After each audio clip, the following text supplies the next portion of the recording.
सुप्रभात। बाबा कहते हैं, मेरे प्यारे बच्चे, किसी से अपनी तुलना मत करो। कोई क्या कर रहा है और कहाँ तक आगे पहुँच गया है, क्या नहीं कर रहा है और तुम क्या हो, ये तुलना मत किया करो। और यही सब सोच करके तुम परेशान हो जाते हो। जानता हूँ, सबसे ज़्यादा जीवन में तुम्हें ही परेशानियाँ मिली, ये सोच करके तुम परेशान हो। कुछ लोग आसान ज़िंदगी जी रहे हैं, लेकिन तुम्हारे साथ ऐसा क्यों नहीं हुआ या नहीं हो रहा है। आज ये संदेश भी तो तुम्हारे सामने पहुंचा है। क्यों सुन रहे हो संदेश? क्योंकि तुम मेरे करीब हो और तुम मेरी बातों को सुनना चाहते हो। तो आज मैं तुमसे कहता हूँ, मैं तुम्हारे साथ हूँ। जब लोग मुझसे जुड़ते हैं, जब मैं किसी को चुनता हूँ, जब मैं अपने भक्त का हाथ पकड़ लेता हूँ, तो छोड़ता तो नहीं हूँ, लेकिन परीक्षाएं ज़रूर लेता हूँ। और जो जीवन में परीक्षाएं चल रही हैं, उनके साथ भी मैं रहता हूँ, क्योंकि उन परीक्षाओं से तुम्हें बाहर भी निकालना मुझे ही है। जीवन में कितनी ही परेशानियाँ तुमने जीवन में देखी और तुम बाहर निकले हो ना। छोटी बड़ी, घर की, बच्चों की, परिवार की सारी जिम्मेदारियाँ होते हुए भी तुम मुस्कुरा देते हो, हंस के आगे बढ़ जाते हो। जीवन इसी तरह से तुमने बहुत कुछ संघर्ष किया, लेकिन आज इस मौके पर आकर के, इस जगह पे आके तुम रुक क्यों गए हो? तुम्हें क्या लगता है कि बस अब कुछ नहीं होगा? अब तो नई शुरुआत है।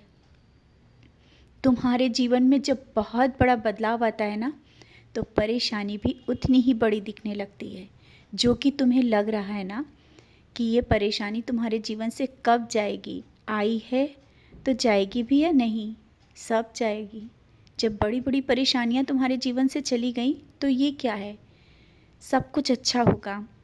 घर के माहौल को अच्छा रखा करो, समय पर हर एक कार्य करो। ये नहीं कि तुम अपने सोच में, अपने विचार में और इतनी नकारात्मक बातों को लेकर के जब बैठ जाते हो और सोचते रहते हो, तो काम भी तुम्हारा देर से होता है। जानता हूँ काम करने का मन नहीं करता है, क्योंकि तुम्हारे अंदर बेचैनी बहुत है। तुम नहीं समझ पाते हो क्या तुम करो और क्या ना करो। बच्चे, अपने को व्यस्त रखना सीखो। जब व्यस्त रखोगे, तुम बेवजह के सवाल जो तुम्हारे मन के अंदर चलते हैं वो चलेंगे ही नहीं, और जो तुम सोच रहे हो उससे भी बेहतर मैं देने के लिए बैठा हूँ। बस थोड़ा सा धैर्य रखो। जब अभी तक रखा है, तो कुछ दिनों तक के और धैर्य रखो, सब सही होगा। जो तुम मन में सोच करके बैठे हो कि वहाँ तक तुम पहुँच पाओगे या नहीं, तुम्हारी मंजिल कहाँ है ये मैं जानता हूँ, और हाथ पकड़ के ले जा रहा हूँ। तुम चलते चलो, नीचे क्या देख रहे हो? रास्ते कैसे भी हो, तुमने मेरा हाथ पकड़ा है ना, तो आगे मैं पहुँचाऊँगा और मंजिल तक ले जा रहा हूँ। जानता हूँ रास्ते में बहुत सी परेशानियाँ हैं, लेकिन गिरने नहीं दूँगा, हाथ थाम के रखा हूँ। तुम मुझ पर विश्वास रखो। अगर मैं जो बात कहता हूँ उनको अगर इसी तरह, तो मेरी बातों पर विश्वास रखो। और ये मत सोचो कि ये ऐसे ही संदेश तुम्हारे सामने आ जाते हैं। संदेश किसी न किसी के माध्यम से तुम्हारे पास आता है। मैं तुम्हारे करीब हूँ, बहुत ही करीब। आज जो तुमने मुझे भोग लगाया है ना, मुझे बहुत पसंद है और मैंने स्वाद से खाया भी है। मेरा आशीर्वाद है तुम